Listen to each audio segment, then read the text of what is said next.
Nous sommes de retour avec nos chers invités, Marc Agboflan, directeur de publication de Faits et Chiffres, Eric Johnson, directeur de publication de l'Union, et Corneille Kwasi, analyste politique et coach en développement personnel. On va maintenant parler de la République démocratique du Congo, où les autorités ont dévoilé jeudi en Kinshasa, la capitale, un ambitieux plan de réindustrialisation évalué à 8 milliards de dollars américains. Pour les experts, ce plan est salutaire, mais il se pose un énorme défi de financement, de quoi nourrir tout l'optimisme de certains. On parle de défi de financement. Corneille Kwasi un peu surpris parce que la RDC est immensement riche. Donc on attend des financements de qui précisément? Bon, moi je crois bien que le président Tshisekedi sait ce qu'il fait. C'est l'un des jeunes cadres ambitieux de la RDC. Il ne peut pas mettre un tel programme en marche sans qu'il ne sache où aller chercher les financements. Surtout que la RDC regorge de beaucoup de minerais. Je crois bien que, comme tous les pays, il va s'attacher des grandes puissances, des relations des grandes puissances pour pouvoir financer ce projet. Alors, pour financer ce projet, oui, Eric Johnson, les grandes puissances, lesquelles? La France, la Belgique, les États-Unis et autres? Michel, vous savez, aujourd'hui, il est temps que les Africains, les pays africains comprennent qu'ils sont leurs propres bourreaux. La RDC est un pays qui, en réalité, n'a pas besoin d'autres pays pour financer son développement.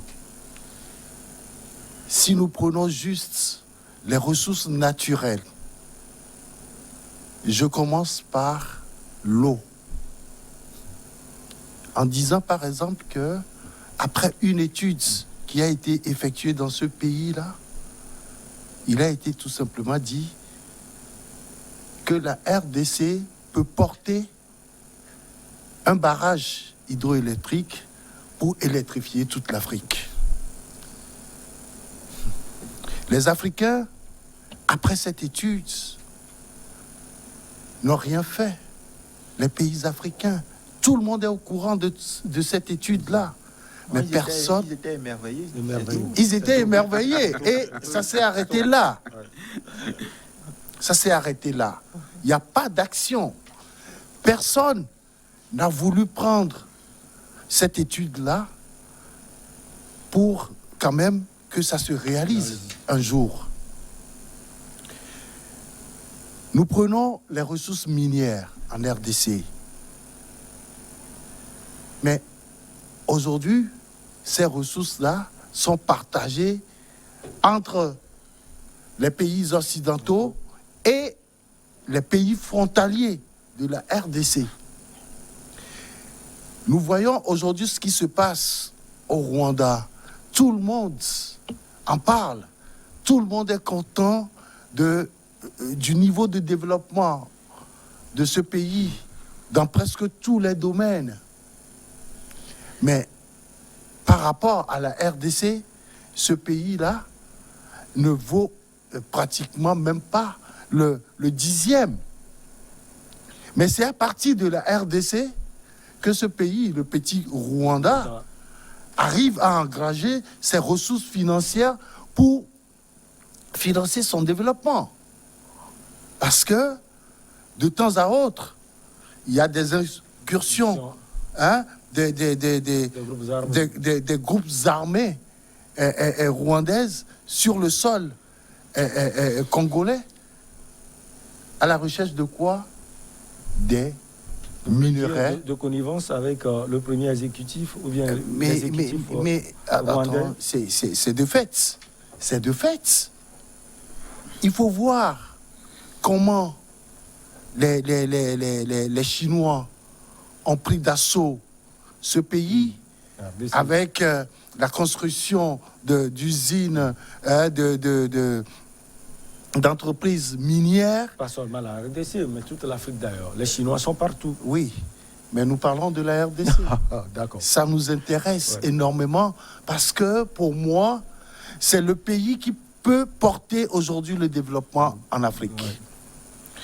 C'est un échec pour nous tous, Africains. Quand vous visitez ce pays, vous vous demandez si réellement le cobalt, l'uranium, le manganèse, l'or, le diamant, Le cuivre, il y a tout en RDC. tous ces minerais-là proviennent de ce pays et ces minerais sont transformés ailleurs et vous voyez l'état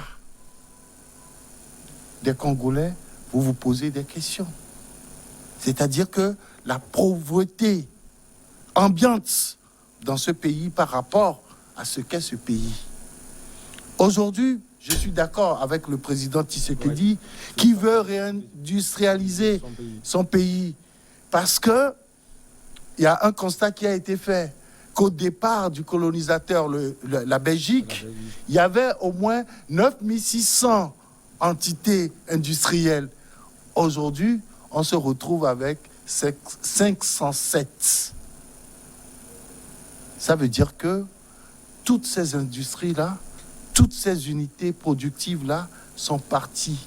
De quelle manière? On parlait tout à l'heure du Tchad, de la corruption. Et je veux ajouter du grand banditisme d'État. Et ce banditisme... Quand on a parlé ici d'une minorité qui s'accapare des richesses de ce pays, pour moi, le mot n'était même pas fort. Parce que ce qui se passe en RDC est dramatique. Des gens qui acceptent que des pays voisins, ne serait-ce que pour se maintenir au pouvoir, viennent piller ce pays-là. Tshisekedi va trouver l'argent où pour réindustrialiser son pays. Je vais vous dire, il y a quelques jours, je crois que c'était le 20 août dernier, il y a eu une réunion en webinaire de la BADS pour parler de la dette africaine. Et je crois le Togo a même fait une très belle sortie en faisant une proposition pour diminuer son endettement. Et ça, c'est porté par les fiscs. C'est le commissaire général de l'OTR qui a fait des propositions qui ont été véritablement soutenues par l'ensemble des participants. Il va chercher de l'argent sur le marché international pour surendetter ce pays-là, qui, en temps normal, est vachement riche pour pouvoir s'industrialiser. Mais là où il va trouver l'argent, c'est lui qui sait. Et là, c'est des accords qui vont encore être... rentrer en jeu. Et voilà, pour venir prendre tout ce que la RDC a aujourd'hui encore de possible pour pouvoir développer son pays. Marc Aboflan, le bilan est triste, on ne peut plus triste d'ailleurs, mais on va regarder devant. Le président a pris l'initiative là. Selon vous, quels vont être les pesanteurs sur cette réindustrialisation de la République démocratique du Congo? Le plan Tshisekedi, à mon avis, porte déjà en lui-même les germes de son échec. Le plan va certainement échouer parce que on ne vient pas au devant du public pour dire voilà un beau plan et que la question reste son financement. On propose des pistes de solutions, on innove sur la recherche de financement.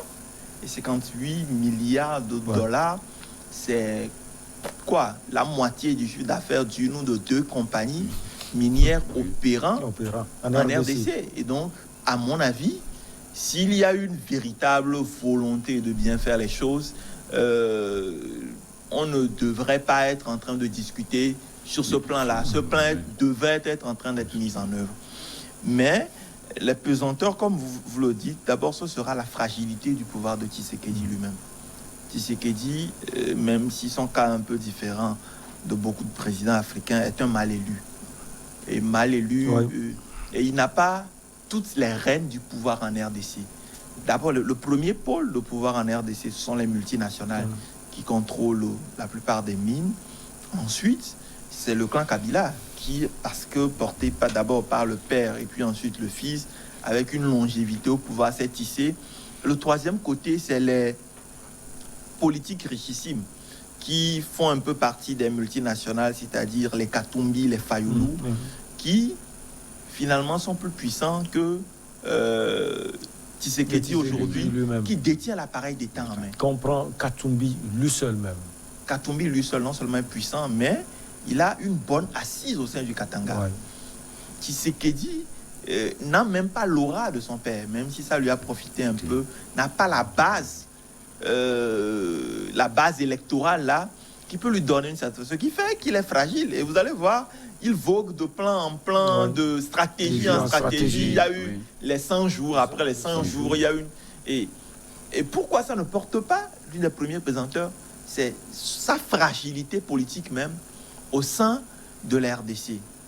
La seconde pesanteur, c'est qu'on a un appareil d'État où le grand banditisme, où la corruption est généralisée. Comme Eric l'a dit. Et cet appareil d'État n'est pas capable d'accompagner les politiques de développement mises en place par le chef d'État ou toute autre personne d'ailleurs. Vous savez, il y a une corruption qui est endémique, qui est généralisée, et ça, ça tient de l'histoire. Vous savez, les Congolais, pendant que les autres pays avec lesquels ils auraient dû se comparer aujourd'hui, les États-Unis, la Chine et tout ça, pendant que ces pays travaillaient à leur industrialisation, les Congolais sous Mobutu étaient en train de danser l'animation. Rappelez-vous de ces vieilles, de bonnes chansons congolaises sur lesquelles on a dansé un certain nombre de temps.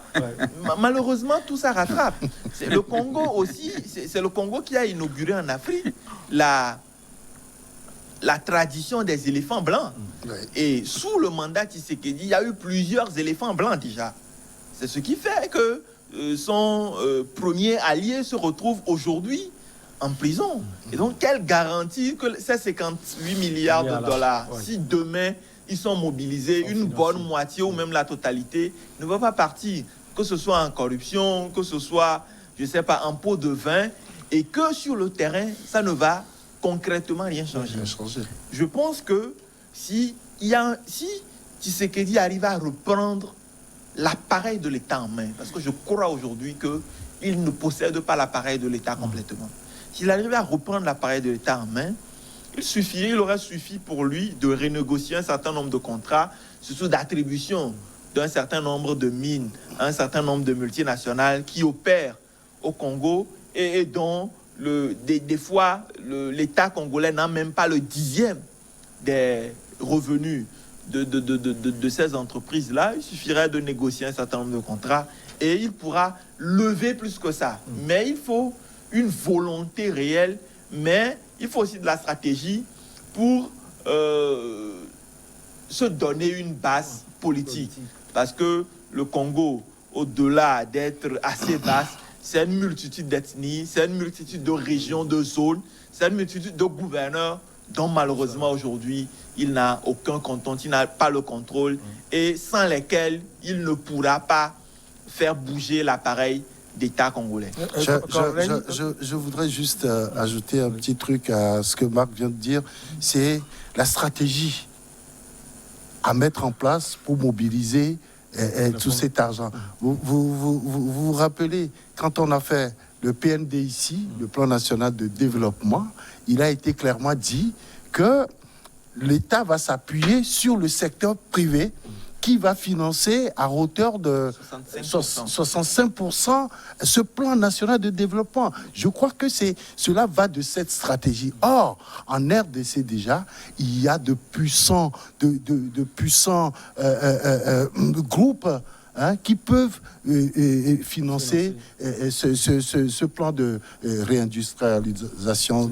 On va continuer par analyser cette questions sur la RDC juste après la pause.